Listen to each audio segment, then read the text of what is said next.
신앙의 여정에 제일 중요한 날은 오늘입니다. 우리 그리스도인들은 오늘 우리 주님과 기쁨으로 동행해야 하고, 오늘 후회 없는 믿음의 삶을 살아야 하고, 오늘이 내 신앙의 전성기가 되기를 늘 기도해야 합니다. 우리의 수많은 오늘이 모여 우리의 미래가 되고 우리의 인생이 된다는 사실을 잊지 말아야 합니다.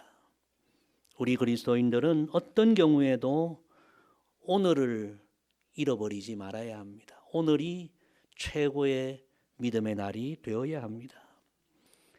최근에 왕과 사는 남자라는 단종의 이야기를 다룬 영화가 600만 명 이상이 보았고, 우리 여러 성도님들이 보고 참 재미도 있고 감동도 있다고 해서 저도 궁금해서 어제 그 영화를 보았습니다. 이 단종의 이야기는 우리가 잘 아는 우리 한국 역사의 가장 비극적인 그런 이야기죠. 그런데 이번에 그 영월 청령포에서 유배 생활했던 이 어린 단종, 그와 함께했던 한 남자의 이야기를 조금 더 깊이 있게 영화에서 다루었습니다. 그 마지막 장면이 참 제게는 큰 감동이 되었습니다.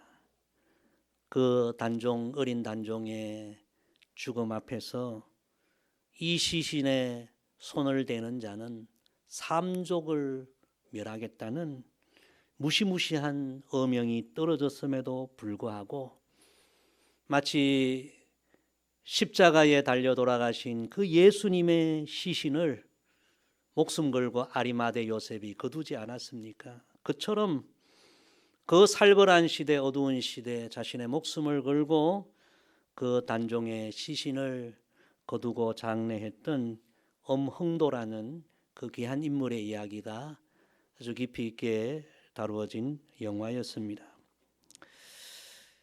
그 영화 말미에 이제 설명이 좀 나왔는데요. 이 엄흥도는 그렇게 단종의 시신을 거두고, 너무 그 시대가 어둠의 시대요, 살벌한 시대이기 때문에 결국 모든 것을 내려놓고 이제 숨어서 살아가게 되고, 그 자손들도 다 숨어서 살아가게 됩니다.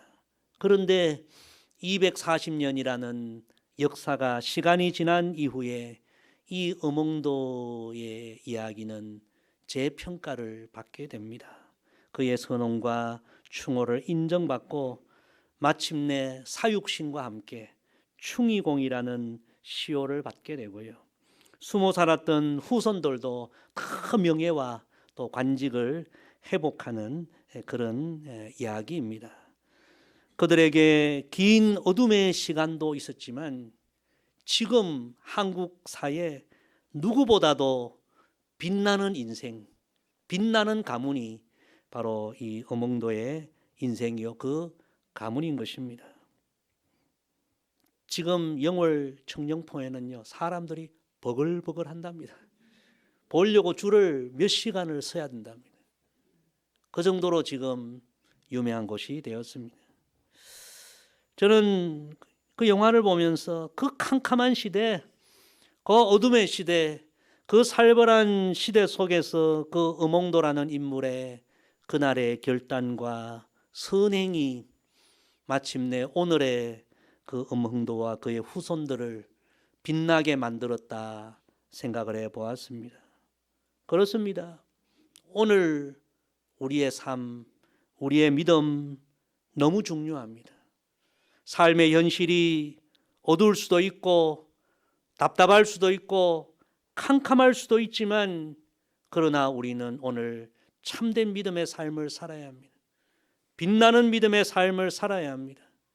오늘 나의 믿음이, 오늘 나의 신앙의 결단이 우리의 아름다운 미래를 만들고 우리 후손들을 빛나게 한다라는 생각을 하면서 오늘 우리는 하나님 앞에서 참된 신앙의 길을 걸어가야 합니다.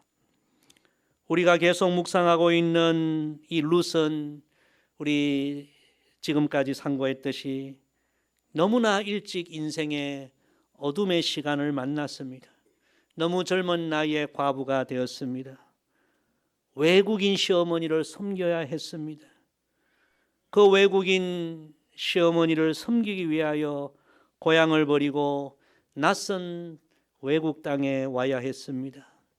너무 가난한 시어머니, 그 시어머니를 섬기기 위하여 남의 보리밭에 떨어진 이삭을 주어야 했습니다.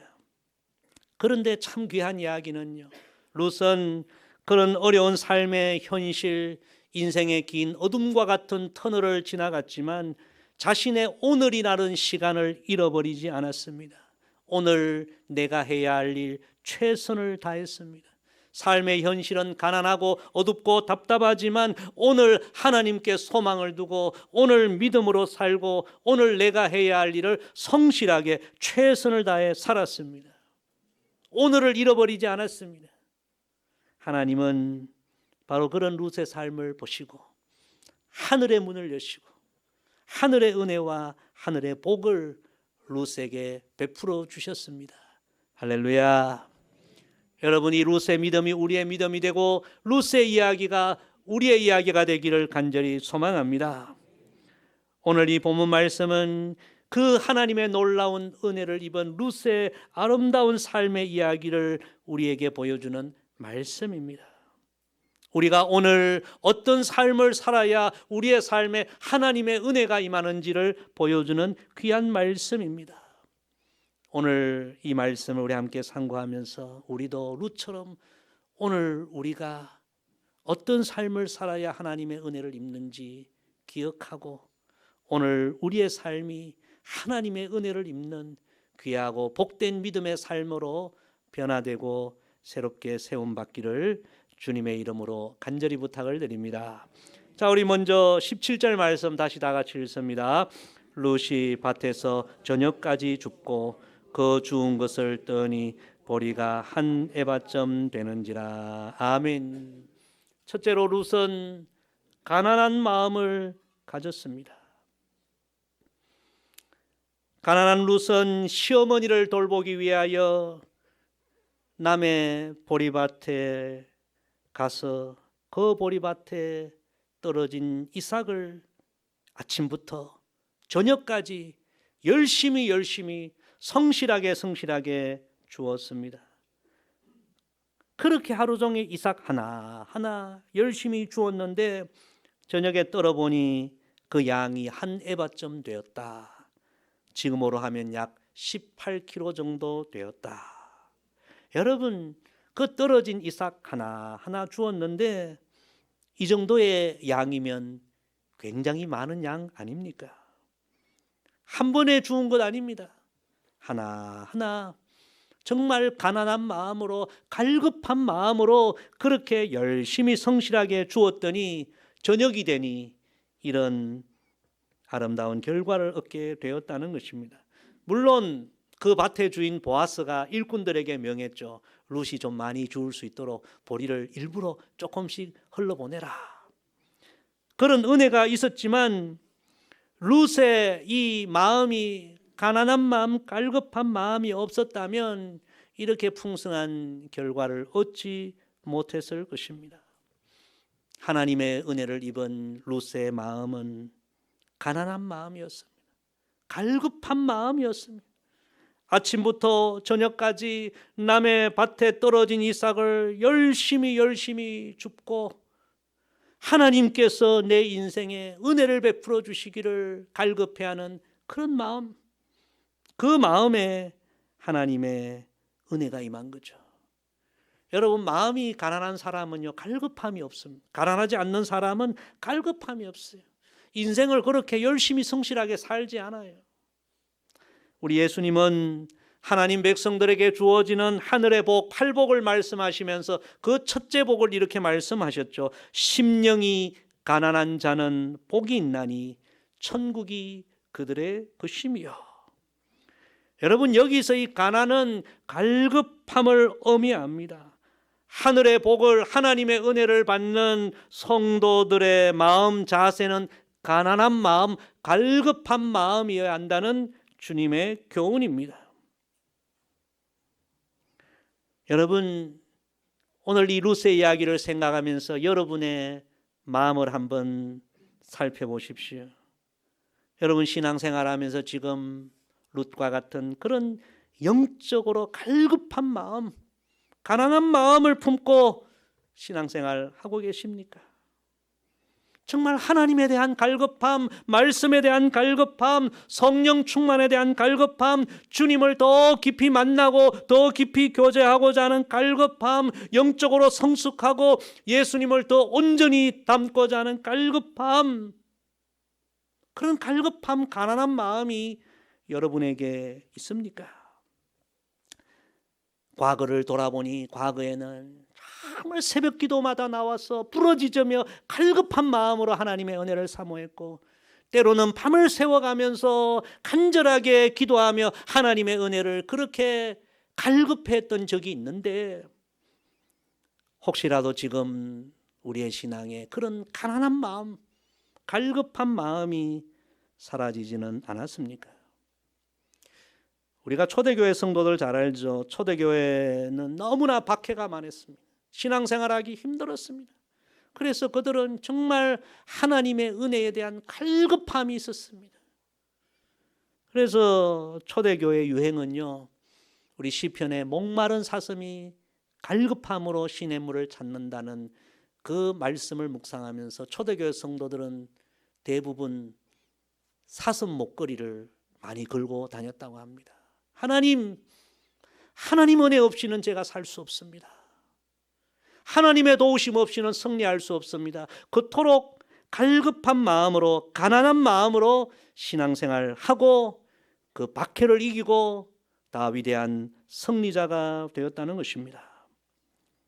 사랑하는 성도 여러분, 룻의 그 갈급한 마음, 떨어진 이삭도 그렇게 성실하게 줍고, 하나님, 제 인생에 이 떨어진 이삭 같은 작은 부스러기 같은 은혜라도 제게 허락해 주십시오.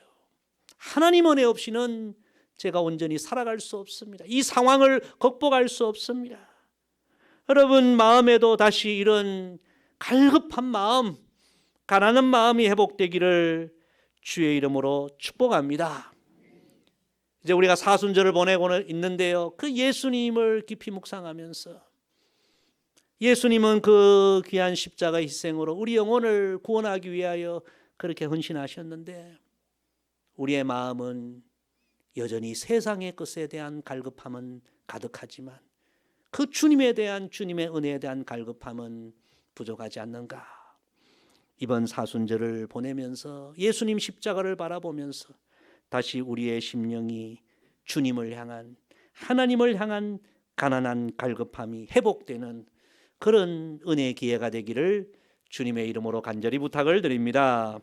우리 계속해서 18절 말씀 같이 읽습니다.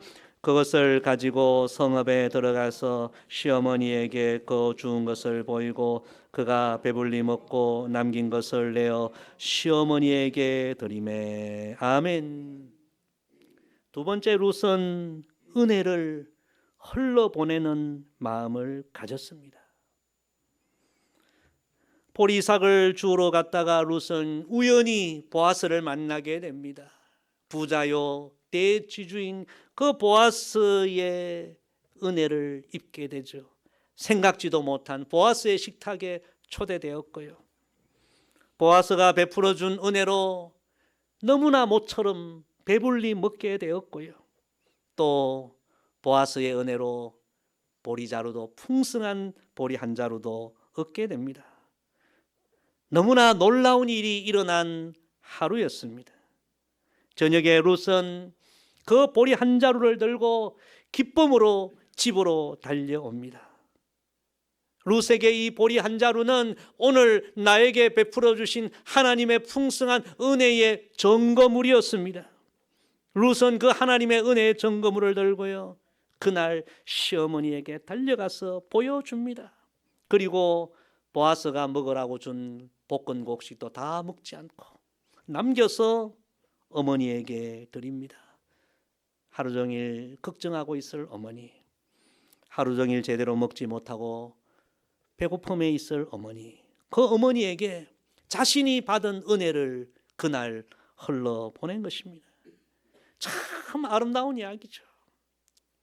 하나님의 은혜를 입은 성도들은요, 오늘 그 받은 은혜를 누군가에게 나누고 베풀고 흘러보내야 합니다. 여러분, 그 삶에 하나님의 더 큰 은혜가 임할 줄로 믿습니다. 우리가 잘 알고 있는 나라는 찬양이 있죠. 나 가진 재물 없으나, 나 남이 가진 지식 없으나, 나 남에게 있는 건강 있지 않으나 공평하신 하나님이 나 남이 없는 것 같게 하셨네. 너무 귀한 찬송시죠. 우리가 잘 아는 송명이라는 시인의 찬송입니다. 이분은 나면서부터 뇌성마비 1급 장애인이었습니다. 남들이 보기에는 복이라고는 전혀 찾아볼 수 없는 지독하게 불행한 여인이었습니다. 그런데 그는 하나님을 만나고 하나님의 은혜를 받고 구원받고, 하나님은 공평하신 하나님이시다.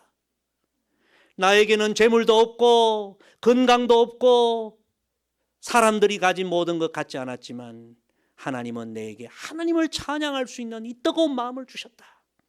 그래서 그는 매일매일 하나님을 찬양했습니다. 하나님을 향한 시를 지었습니다. 그래서 많은 사람들에게 위로와 은혜와 소망을 주는 은혜의 통로의 삶을 살았습니다. 여러분, 이런 삶이 바로 성도의 삶인 줄로 믿습니다. 여러분, 룻이 보아스에게 얻은 보리 한 자루, 부자들이 볼 때는요, 그 보리 한 자루 아무것도 아닙니다. 그러나 룻은 이것도 하나님이 내게 주신 큰 은혜의 선물이라고 생각하고 그날 그 은혜를 시어머니에게 기쁨으로 나누었습니다. 나에게는 건강이 없고 나에게는 재물이 없고 나에게는 가진 것이 없어 나눌 수 없어. 하나님은 불공평하셔. 왜 저 사람에게는 많은 걸 주고 나에게는 적은 것을 줘? 여러분, 그런 생각을 하면 나눌 은혜가 하나도 없습니다. 하나님은 다른 사람에게 없는 것 내게 주셨어. 하나님은 공평하신 하나님이야. 나는 남들이 받지 못한 은혜를 많이 받았어. 늘 그런 마음으로 오늘 우리가 우리에게 주신 은혜들을 나눌 때에 하나님은 더 큰 은혜를 베풀어 주실 줄로 믿습니다. 룻이 들고 온 보리 한 자루 하나님의 은혜의 전구를 보고요, 시어머니가 너무 기뻐하고 좋아합니다. 그리고 룻이 자기에게 이렇게 은혜를 베푼 사람이 보아스라는 이야기를 듣고요, 더 기뻐하면서 이 나오미가 그 보아스를 향해 축복을 합니다. 여호와로부터 복 받기를 원하노라. 우리가 룻기 1장에서 나오미의 이야기를 우리가 나누었잖아요. 나오미가 다 잃어버리고 고향으로 돌아오면서 고향 사람들이 나오미가 왔다 그러자 뭐라고 합니까? 더 이상 나는 나오미가 아닙니다. 기쁨의 인생이 아닙니다. 이제부터 나를 마라라 부르세요. 나는 괴로운 여인입니다. 슬픈 여인입니다. 고통받는 여인입니다. 그랬더니 나오미가요, 며느리 룻이 받은 은혜를 시어머니에게 나눌 때에 너무 마음이 기쁘고 그 은혜를 받아 남편, 아들 모든 것 다 잃고 상처와 괴로움으로 가득했던 시어머니 영혼이 치유되고요, 이제는 기쁨으로 다른 사람들을 축복하는 너무 아름다운 여인으로 변화되는 것입니다. 하나님의 은혜는 나누면 더 큰 은혜가 임하는 것이 은혜의 원리인 것입니다. 여러분, 여러분의 삶을 돌아보십시오. 지금까지 여러분의 삶에 임한 하나님의 은혜가 얼마나 많습니까? 그 은혜를 오늘 룻처럼 여러분의 가족들에게, 여러분의 이웃들에게, 이 은혜를 받지 못한 이들에게 여러분은 나누고 있습니까? 룻과 같은 며느리 여러분, 오늘 며느리들 많이 오셨잖아요. 여러분이 받은 은혜를 오늘 시어머니 나오미 그에게 룻이 흘러보냈던 것처럼 여러분의 시어머니, 여러분 부모님들에게 흘러보내십시오. 부모님을 치유하는 치유의 통로가 되십시오. 나오미와 같은 시어머니 여러분, 오늘 시어머니들 많이 계시잖아요. 여러분의 며느리, 여러분 자녀들에게 여러분이 받은 은혜를 흘러보내십시오. 그들을 복되게 하는 복의 통로가 되십시오. 남편들도 오늘 많이 오셨네요. 남편 여러분, 여러분이 살아오면서 받은 하나님의 은혜를 오늘 여러분 아내에게 흘러보내십시오. 오늘 여러분 숨겨놓았던 용돈 그거 좀 꺼내가지고 아내들에게 만난 저녁 한번 사주십시오. 은혜를 오늘 흘러보내십시오. 아내 여러분, 여러분이 지금까지 또 받은 은혜들이 많습니까? 남편들에게 오늘 그 은혜를 흘러보내십시오. 은혜 받지 못했다고 생각하지 마시고 우리의 삶 전부가 다 하나님의 은혜 아닙니까? 은혜로 오늘을 사는 거죠. 그 은혜를 오늘 흘러보내는 삶을 살면 하나님은 더 큰 은혜를 주실 줄로 믿습니다. 룻이 받은 은혜를 시어머니 나오미에게 나눌 때 더 놀라운 일이 일어납니다. 이 나오미가 보아스라는 이야기를 듣고요, 새 희망을 갖게 됩니다. 우리 가문은 이제 끝났다고 생각했는데 보아스라는 이야기를 듣고 그 사람은 우리 가문의 기업 물을 자다. 이건 과거 유대 사회 특별한 풍습인데요. 이 기업 물을 자라는 이 풍습은 그 가문의 아들들이 다 죽고 이제 대를 잇지 못하잖아요. 그러면 대를 이을 남자가 없는 그 가문에 그 가까운 이웃 중에서 대를 이어주고 그 가문을 일으켜줄 책임을 지는 그런 의무를 가진 사람을 이렇게 일컫는 것입니다. 보아스가 있었구나. 나오미는 보아스 이야기를 듣고 새 희망을 얻게 됩니다. 그래서 룻이 들고 온 것은 단순히 보리 한 자루가 아니었어요. 그 룻이 들고 온 것은 가문의 새로운 희망이었어요. 놀라운 이야기 아닙니까? 하나님의 은혜가 바로 이러한 것입니다. 샘물의 원리와 같습니다. 고여있는 물 결국 다 썩어버립니다. 그러나 샘물은 여러분 퍼주고 이 사람에게도 퍼주고 저 사람에게도 퍼주고 마를 것 같은데 어느새 또 샘물이 또 고이고 샘물이 또 고이고 나누고 나눌수록 더 많은 사람을 복되게 하고 생명력을 넘치게 하는 샘물과 같은 것, 그것이 바로 하나님의 은혜를 나누는 삶입니다. 이 룻기를 읽어보면 너무 놀라워요. 하나님의 은혜가 보아스를 통해서 룻에게 흘러가고요, 룻을 통해서 나오미에게 흘러가고 나오미가 보아스를 축복하잖아요. 나오미를 통해서 보아스에게 흘러가고 다시 보아스를 통해서 룻에게 흘러오고 그 룻을 통해서 그 가문이 다윗의 가문이 되는 놀라운 축복의 이야기가 룻의 이야기입니다. 사랑하는 성도 여러분, 이 룻이 오늘 자신이 받은 은혜를 흘러보냈듯이 이번 사순절을 보내면서 우리 예수님의 십자가를 통해서 받은 그 귀하고 놀라운 은혜를 우리 마음에 깊이 묵상하면서 매일매일 그 은혜를 흘러보내는 우리의 삶이 되기를 간절히 소망합니다. 이혜인 수녀가 이런 기도를 드렸어요. 주여, 당신의 생애는 그렇게도 철저한 나눔의 생애로 부서졌건만 우리의 날은 어찌 이리 소유를 위해서만 숨이 차게 바쁜지 십자가 앞에서 깊이 성찰하게 하소서. 예수님의 십자가 앞에서 우리의 삶을 돌아보고 우리 예수님 그렇게 전부를 우리에게 주셨는데 나는 얼마나 그 은혜를 흘러보내는 삶을 사는가. 우리의 삶을 돌아보면서 이번 사순절 룻처럼 보리 한 자루 그 작은 은혜에도 감사하고 오늘 나의 삶에서 그 은혜를 흘러보내는 은혜 통로가 되기를 주님의 이름으로 간절히 부탁을 드립니다. 우리 마지막으로 22절 23절 다 같이 읽습니다. 나오미가 며느리에게 룻에게 이르되 배에 따라는 그의 소녀들과 함께 나가고 다른 밭에서 사람을 만나지 아니하는 것이 좋으니라 하는지라. 이에 룻이 보아스의 소녀들에게 가까이 있어서 보리 추수와 밀 추수를 마치기까지 이삭을 주우며 그의 시어머니와 함께 거주하니라. 아멘. 세 번째, 룻은 변함없는 마음을 가졌습니다.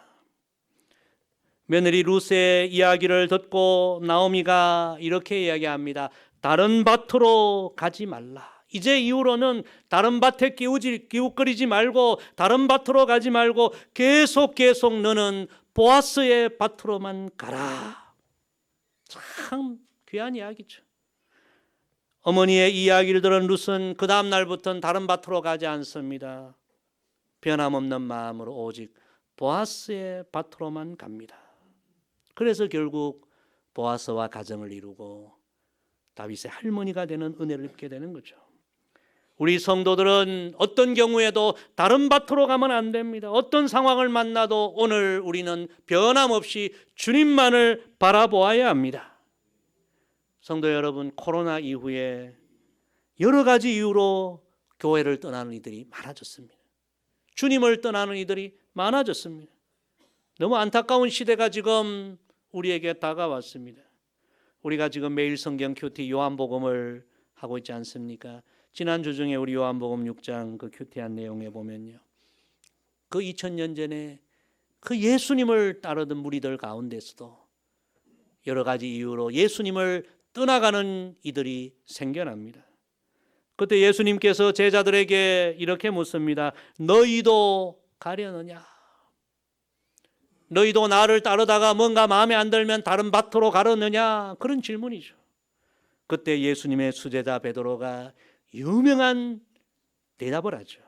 주여, 영생의 말씀이 주께 있사오니 우리가 누구에게로 가오리까? 여러분, 이 믿음이 우리의 믿음이 되기를 주님의 이름으로 축복합니다. 다른 밭으로 절대로 가지 마라. 너는 보아스의 밭으로만 가라. 어떤 경우에도 주님을 떠나지 말고 교회를 떠나지 말고 신앙을 떠나지 말고 변함없이 주님만을 바라보고 주님만을 섬겨라. 인생에 시련이 있어도 결코 다른 밭으로 가지 말고 오늘 너의 삶의 자리에서 변함없이 주님만 바라보아라. 여러분, 주님의 때가 있습니다. 오늘 우리가 답답할지라도 주님만 바라보면 그 답답함을 풀어주시는 주님의 은혜의 때가 있고, 우리의 무너진 것을 회복시켜 주시는 주님의 때가 있고, 오늘 우리의 눈물과 근심과 탄식을 찬송으로 바꾸어 주시는 주님의 은혜의 때가 우리에게 임할 줄로 믿습니다. 다른 밭으로 가지 마라. 변함없이 주님만 바라봐라. 참 귀한 말씀입니다. 성도 여러분, 오늘 우리의 삶이, 오늘 우리의 믿음이 이렇게 중요합니다. 오늘 우리의 삶에, 우리의 믿음에 무엇이 필요합니까? 오늘 말씀 정리합니다. 룻의 이야기를 통하여 세 가지 교훈을 얻었습니다. 오늘 더 가난한 마음, 갈급한 마음으로 신앙생활 하십시다. 오늘 내가 받은 은혜를 흘러보내십시다. 그리고 오늘 삶의 상황이 어려워도 오늘도 변함없이 오직 주님만을 바라보십시다. 오늘 우리가 이런 믿음의 삶을 살면 반드시 우리 미래가 빛나고 우리 자녀들이 빛나는 믿음의 주인공이 될 줄로 믿습니다. 이 룻을 통해 주신 이 귀한 말씀이 오늘 우리의 말씀이 되고 우리의 믿음이 되기를 주님의 이름으로 간절히 부탁을 드립니다. 기도하겠습니다. 아버지 하나님, 룻의 이야기를 통하여 오늘 우리가 어떤 믿음으로 살아야 하는지 귀한 교훈을 주셔서 감사합니다. 오늘 우리에게 가난한 마음, 갈급한 마음을 주시고 오늘 받은 은혜를 흘러보내는 축복의 마음을 주시고 오늘 우리의 삶이 어떠할지라도 변함없이 주님만을 바라보는 그런 믿음 주셔서 룻에게 임했던 하나님의 은혜와 복이 우리에게도 다 임하게 하옵소서. 감사드리며 예수님의 이름으로 기도드리옵나이다. 아멘.